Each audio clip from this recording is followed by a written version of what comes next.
Vamos rezar juntos? Em nome do Pai, do Filho e do Espírito Santo. Amém.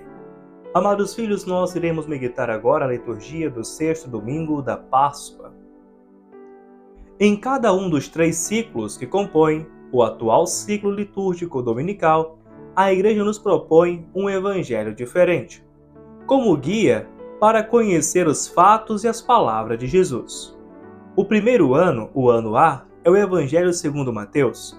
O segundo, ano B, o Evangelho segundo Marcos, e o terceiro, ano C, o Evangelho segundo Lucas. Mas se os anos são 3, os Evangelhos são 4. A liturgia resolveu esse problema de uma maneira muito feliz, fazendo-nos ler o Evangelho de João, não no ano especial, mas nos tempos fortes dos 3 anos, isto é, no período do Natal e do período pascal. Nos momentos em que não basta evocar os fatos, mas é preciso aprofundar-se neles para saborear a profundidade do mistério. A Igreja recorre a João, o evangelista, teólogo, que por sua altitude é representado com o símbolo da águia. Eis porque nesses domingos depois da Páscoa, interrompemos a leitura de Marcos e ouvimos ao invés trechos do Evangelho de João. João é a testemunha ocular por excelência de Jesus, esteve com ele desde a primeira hora, junto com Pedro e Tiago, seu irmão, assistiu à transfiguração e à agonia no Getsêmani, e foi uma das primeiras testemunhas da ressurreição. Ele mesmo se apresenta no Evangelho como aquele que viu. Todavia, com mais frequência, ainda João se apresenta como o discípulo que Jesus amava. Seu principal testemunho não diz respeito às coisas feitas por Jesus, mas a seu amor. A liturgia hoje nos apresentou precisamente como testemunha do amor de Cristo.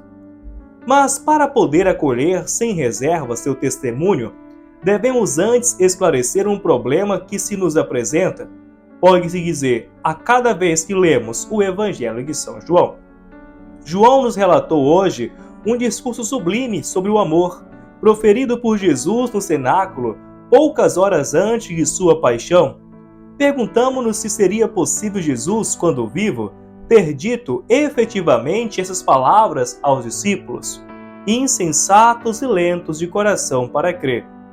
Pelo comentário que o evangelista faz das palavras de Jesus, percebemos que as escutamos no Evangelho eram as mesmas ideias que João cultivava e pregava à sua igreja por volta do ano 100. A resposta se encontra nas palavras que o próprio João coloca na boca de Jesus, sempre na última ceia. Muitas coisas ainda tenho a dizer-vos, mas não a poderei dizer-vos agora. Quando vier o Paráclito, o Espírito da Verdade, ele vos ensinará toda a verdade, porque não falará por si mesmo, mas dirá o que ouvir, e vos anunciará as coisas que virão. O Espírito lembrará as palavras proferidas por Jesus e as fará entender a fundo. A revelação que Jesus faz do amor do Pai e de seu amor pelos homens era precisamente uma daquelas coisas cujo peso os discípulos ainda não podiam suportar. Ela, porém, estava efetivamente na mente de Jesus, enquanto se entretinha com os discípulos na última ceia, e não pôde não transparecer cá e lá em suas palavras e em seus gestos.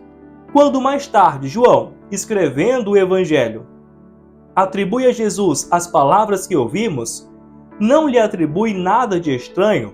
São realmente pensamentos de Jesus que o Espírito Santo faz lembrar ao evangelista, ilumina-o, potenciando sua memória e sua inteligência.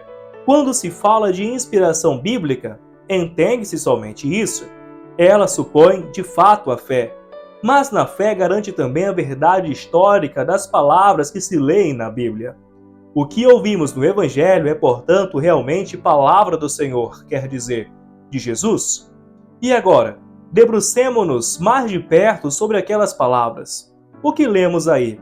Em 2 leituras encontramos descrita a estrutura do amor em 3 planos. Amor do Pai por seu Filho Jesus Cristo, o amor de Jesus Cristo pelos homens e o amor dos homens entre si. Como o Pai me ama, assim também eu vos amo, amai-vos uns aos outros.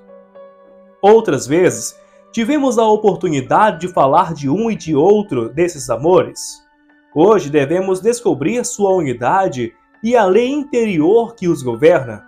Esta lei chama-se ágape, o amor puramente humano, passional e natural, que com o termo grego se chama eros, é governado por essa lei. Como eu te amo, tu deves me amar. Ama-me quando eu te amo, canta a protagonista feminina de uma célebre ópera lírica italiana. É só amor de reciprocidade, é desfrutar mais do que dar. O amor evangélico, chamado ágape ou caridade, quebra esse círculo fechado que tão facilmente se torna egoísmo a dois. A lei fundamental é essa: como eu te amei, assim tu ama teu irmão. O amor, neste caso, não se corrompe como a água parada, mas circula perenemente e com ele circula a vida. Não é simples permuta, mas dom que se mantém, transmitindo como a água que permanece viva correndo. Amar não é olhar-se um ao outro, como já foi escrito, mas olhar juntos na mesma direção, e essa direção, quer se olhe para trás ou se olhe para frente, é sempre a mesma. É Deus.